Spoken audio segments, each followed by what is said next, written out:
هل تؤمن بلعنات المصريين القدماء، الماورائيات، المؤامرات وكده؟ فهيا بينا ندعم اعتقادك بكل الكلام اللي احنا قلناه ده بأداة مصرية بقالها آلاف السنين كان بيمتلكها الجد الكبير توت عنخ آمون الله يرحمه. ايه ده؟ ازاي تترحم على توت عنخ آمون؟ يعني ده كان من الكفار، ده مش مسلم ولا يجوز في الإسلام الترحم على غير المسلمين. حبايب جده حورس الصغار، جد توت عنخ آمون كان من أهل الفترة ولم ينزل فيه نبي ولا رسول، فبالتالي هو غير مكلف علشان ما وصلتلوش الرسالة. فمصير جد توت عنخ آمون هو واللي زيه من أهل الفترة إنهم هيمتحنوا يوم القيامة، فبناء على نتيجة الامتحان ده فهم هيخشوا الجنة أو هيخشوا النار، بمعنى أصح مصيرهم مجهول. فقال بعض العلماء في المسألة إن هو مصيرهم مجهول، لا يجوز الترحم على أهل الفترة برضه علشان احنا مش عارفين إذا كانوا هم من أهل الجنة أو من أهل النار، فربنا يحتسبهم من المسلمين ولا لأ، فلا يجوز الترحم عليهم علشان مجهولية مصيرهم. والترحم الأضمن بس بيبقى لأهل الرسالة اللي هم واثقين إن هم مسلمين وكده. ولكن أنا أثق برحمة ربنا ثقة عمياء بإن هو هيرحم كل أهل الفترة الذي لم ينزل فيهم رسالة ولا رسل ولا أنبياء. نرجع لمرجعنا، الأداة اللي احنا جايبين سيرتها في الأول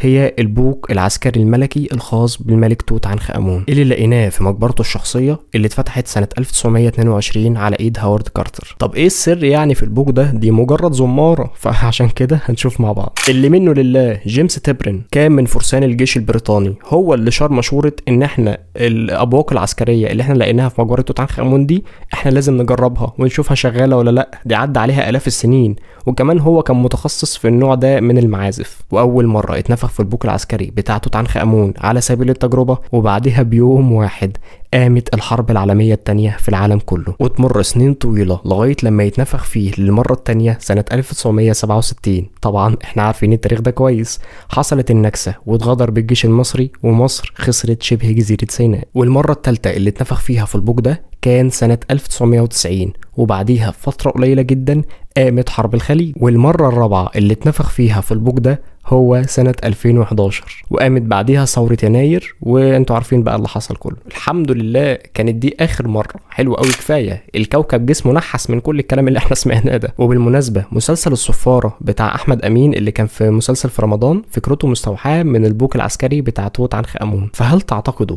إن يعني كل دي مجرد صدف؟ كل دي كده من محض الصدفة؟ ولا ده سببه لعنة من لعنات المصريين القدماء والكلام ده؟ انا عن نفسي شخصيا انا لا اؤمن باللعنات والمؤامرات والماورائيات والكلام ده، ولكن البوق العجيب واللي عمله في الكوكب كله هو اللي خلانا نسأل التساؤلات دي كلها. وكان معكم حورس قبطي مسلم، ويلا اقعدوا بالعافية.